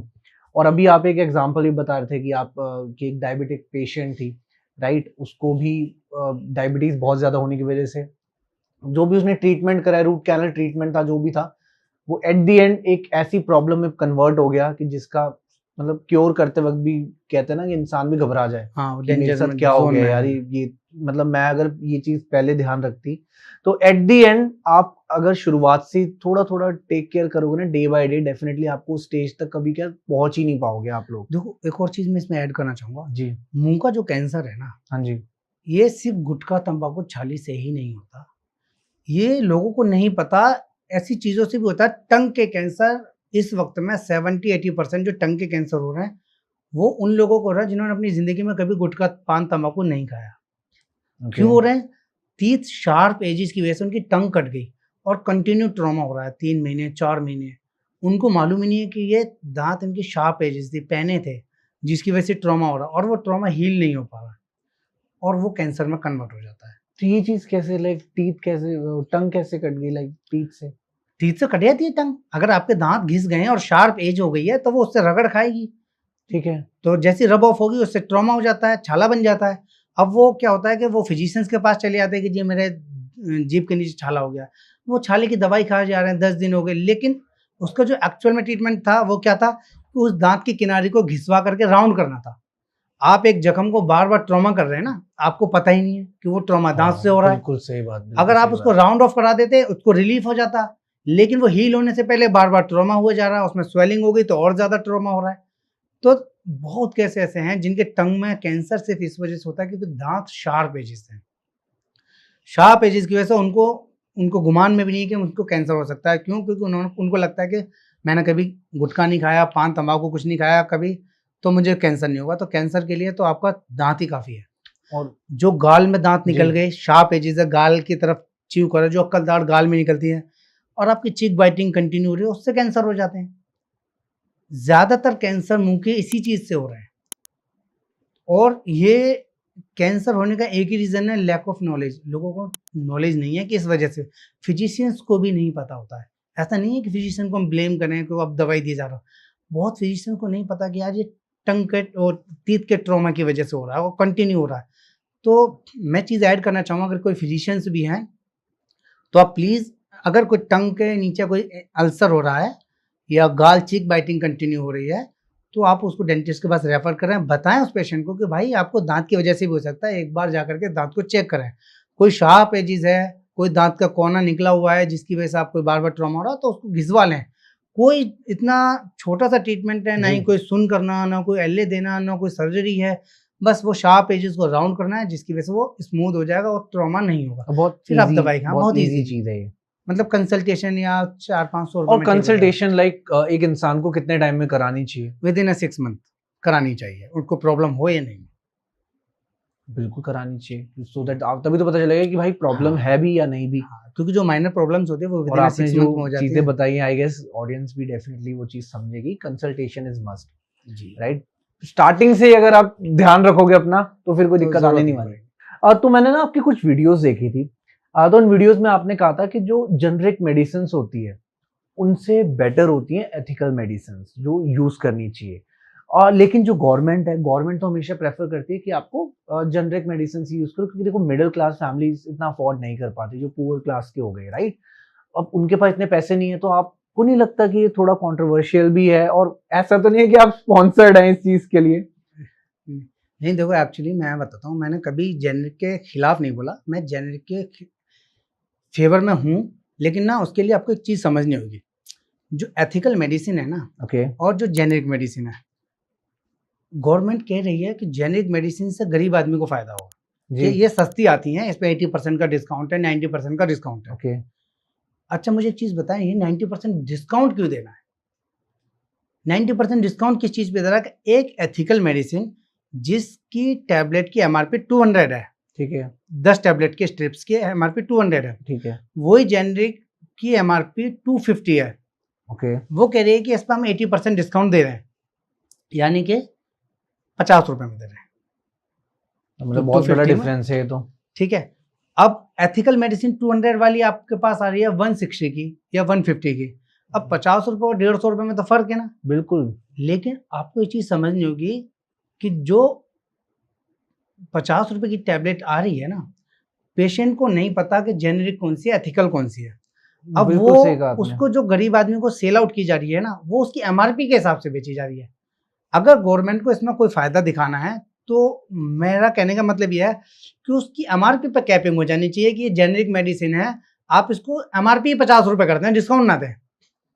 वहां क्या हो रहा है कि डॉक्टर्स उसको खरीद रहे हैं 50 नहीं 30 रुपए में, और उनको वो कह रहे हैं कि आपको 30% डिस्काउंट पे दे रहा हूँ। 250 रुपए वाली पे 30% डिस्काउंट हो रहा है 75 रुपए। ठीक है, कितने हो गए आपको? 175। 175। अब वो 175 की टैबलेट्स उसको मिल रही है पेशेंट को 50 में नहीं मिल रही है, वो 175 में मिल रही है। पेशेंट को फायदा तब होता जब उसकी कैटेगरी डिवाइड हो जाती कि ये ग्रेड 1 की है कि इसके अंदर प्रॉपर दवाइयाँ डिलीवरी जेनेरिक के मॉलिक्यूल्स, ये ग्रेड 2 की है, इसमें कम मात्रा पाई गई है, इसकी टेस्टिंग में इसमें कम दवाइयाँ, ये ग्रेड 3 है। इसकी एमआरपी पे कैपिंग हो जाती है कि आप डिस्काउंट मत दो पेशेंट को। पेशेंट को डिस्काउंट मिल ही नहीं रहा है, एक्चुअल में वो उसका फायदा सिर्फ और सिर्फ डॉक्टर्स को हो रहा है। आप 2 एथिकल दवाइयाँ लें, उसके पास एक डॉक्टर को 25% डिस्काउंट मिल रहा है, 23% मिल रहा है एक्चुअल। और बहुत सारी दवाइयाँ तो ऐसी हैं जिसपे सिर्फ 17% मिल रहा है आप बिल पे जब मंगाते हैं। एमआरपी है 400 रुपये, और पेशेंट को उसमें 10% डिस्काउंट भी चाहिए, तो डॉक्टर्स को कितना बच रहा है? सिर्फ 7% का डिस्काउंट। 400 रुपये में मतलब 30 रुपीज़ के आसपास उसको बच रहे हैं, 28 से 30 रुपये। इसलिए वो एथिकल यूज़ कम कर रहा है, वो जेनेरिक ज़्यादा यूज़ कर रहा है क्योंकि वहाँ पे मार्जिन ज़्यादा है उसको क्योंकि मार्जिन बहुत ज़्यादा, और वो पेशेंट को डिस्काउंट दिखा करके जेनेरिक दवाइयाँ दे रहे हैं। जो अच्छा डॉक्टर है ना, आप समझो वो अपनी कंसल्टेशन चार्ज कर रहे हैं 600, 500, 800, 2000, 1000। उन्होंने दवाइयाँ आपको बाहर से लिखी, ठीक है, वो आपको दवाइयाँ एथिकल लिखेंगे। क्यों? क्योंकि उनको उससे कोई मतलब नहीं है, उनको रिजल्ट चाहिए। बिल्कुल, उन्होंने अपनी कंसल्टेशन ले ली, ठीक है। लेकिन जो डॉक्टर्स की कंसल्टेशन नहीं है, सपोज करो उसकी 50 रुपीज़ ही है, वो आपको कैसे एथिकल दवाइयाँ लिख देगा, कैसे दे देगा? वो दवाइयों के नाम पर ही तो आपको 300 400 चार्ज कर रहे हैं। देखो ये तो ट्रस्ट इश्यूज ही हो गए ना फिर तो। ट्रस्ट इश्यूज है, तो वही तो रीजन है ना कि इसमें पब्लिक का फायदा है ही नहीं। नुकसान है। जैनिक दवाइयों में अगर फायदा हो तो सिर्फ तब हो सकता है कि अब आप उसके ऊपर एमआरपी पर कैपिंग कर दें कि इसकी एमआरपी इतने रुपए से ज्यादा नहीं लगेगी। आप कह रहे हैं 80% डिस्काउंट है 200 वाली, तो 8 दूनी 16, 160 रुपए डिस्काउंट है, तो आप 40 रुपए एमआरपी कर दें। कहते हैं कि 1 रुपए का भी डिस्काउंट नहीं है, 40 रुपए ही एमआरपी है, तो आप 40 से ज्यादा तो बेच ही नहीं पाओगे ना। पेशेंट कैसे ले लेगा? तो फिर पेशेंट को फायदा होगा। हर जेनरिक दवाइयों पे जो एमआरपी है ना वो एथिकल से बहुत ज्यादा है। तो ऐसा भी हो सकता है कि इनके सॉल्ट में भी कोई फर्क हो? बहुत फर्क होता है, जमीन आसमान का फर्क होता है। अच्छा जी। आप जेनरिक खा करके देखें, मैं इसको हर बार यही बोलता हूँ, जेनरिक का रिजल्ट इतना बेकार होता है। कुछ अच्छी कंपनियों की जेनरिक हैं, उनके रिजल्ट ठीक हैं, एज कंपेयर एथिकल के बिल्कुल बराबर हो ही नहीं सकते। एथिकल, एक ही कंपनी एथिकल दवाइयाँ बना रही है, वो दवाई आपको एग्जाम्पल दे रहा हूँ मैं, 200 की है, 200 में वो डॉक्टर्स को या मेडिकल स्टोर को 150 में प्रोवाइड कर रही है। वही दूसरे नाम से जेनरिक डिवीजन निकाल रही है, वो कह रही है कि ये दवाई हम आपको 50 रुपीज में कर देंगे। तो क्या वो सेम दवाई या कंपोजिशन दे देगी? किसी कीमत में नहीं देगी। आप उसी कंपनी के लॉस हो जाएगा ना बहुत बड़ा कंपनी को। तो फिर कंपनी जब बना ही रही है उस कॉस्ट पे, तो वो कैसे इतनी अपना मार्जिन डाउन कर कॉस्ट सकती है? में उसका जो प्रमोशन है ना, उस पे भी मार्केटिंग बहुत चीजें मैटर हाँ, करती है ना इस चीज तो में। जेनरिक दवाइयों के मैं खिलाफ बिल्कुल नहीं हूँ। जेनरिक के खिलाफ लेकिन- सिर्फ इतना ही हूँ कि उसमें पेशेंट को कोई फायदा नहीं है, सिर्फ डॉक्टर्स को फायदा होता है। मतलब प्रेफर आप यही है कि एथिकली यूज करें। जब पैसे पूरे जल्दी जाने रिजल्ट भी मिलेंगे हैं, आपको। पैसे पूरे जाने हैं तो पूरा रिजल्ट मिलना और चाहिए। ऐसी चीज है सेंसिटिव, तो इस पे यार पैसे बचाओ भी मत। अगर लग रहे हैं तो लगाओ थोड़ी। फिर पेशेंट भी तो नहीं दे रहा ना उन डॉक्टर्स को। बात भी ठीक है आपकी। और चलो बहुत अच्छे से आपने आगे से ये चीज समझाई है मेरे को। एक और चीज मैं स्पॉन्सर नहीं हूँ उस कंपनी का। हाँ, मैं विश्वास हो गया मैंने आपका। 2-3 कंपनियों के नाम ले लिए थे, अच्छा। तो वो मैंने एग्जाम्पल के लिए लिए थे। सिप्ला का लिया था मैंने लास्ट टाइम, तो सिप्ला की फिर बता रहा हूँ मैं दोबारा से। अमोक्सिलिन में नोवामॉक्स आती है जो एथिकल है, ओके और सिपमॉक्स आती है जेनेरिक है। ओके। आप उन दोनों टैबलेट, दोनों कैप्सूल को खाओ, दोनों के रिजल्ट में बहुत फर्क है। मेरे एक्सपीरियंस से फर्क है, बाकी रिसर्च बताएंगे। फीडबैक लोग ही पेशेंट ही कंज्यूम करके बताएगा ना। बता सकते हैं ना उस चीज को। तो एक पॉडकास्ट के एंड में एक क्वेश्चन मेरे माइंड में था। फिर क्वेश्चन ऐसा है कि लाइक प्रेगनेंसी से रिलेटेड है। क्या होता है कि जब प्रेगनेंसी के टाइम ना वुमेन्स वीक भी होती हैं अंदर से, राइट? तो उनके टीथ्स में भी कहीं ना कहीं पेन भी होता है और टीथ भी वीक हो जाते हैं। तो उसके लिए कोई रेमेडी आपके पास, या कोई कि क्या क्या चीज़ों का उनको ध्यान रखना चाहिए, राइट? क्या क्या चीज़ें वो फॉलो करें जिससे वो चीज़ थोड़ा सा बेटर हो जाए? देखो, प्रेगनेंसी में ना डेंटल ट्रीटमेंट का बहुत बड़ा रोल है। ओके। टीथ का अगर आपके ब्लीडिंग गम्स स्टार्ट हो गए ना, तो प्री मैच्योर बर्थ हो जाता है बच्चे का।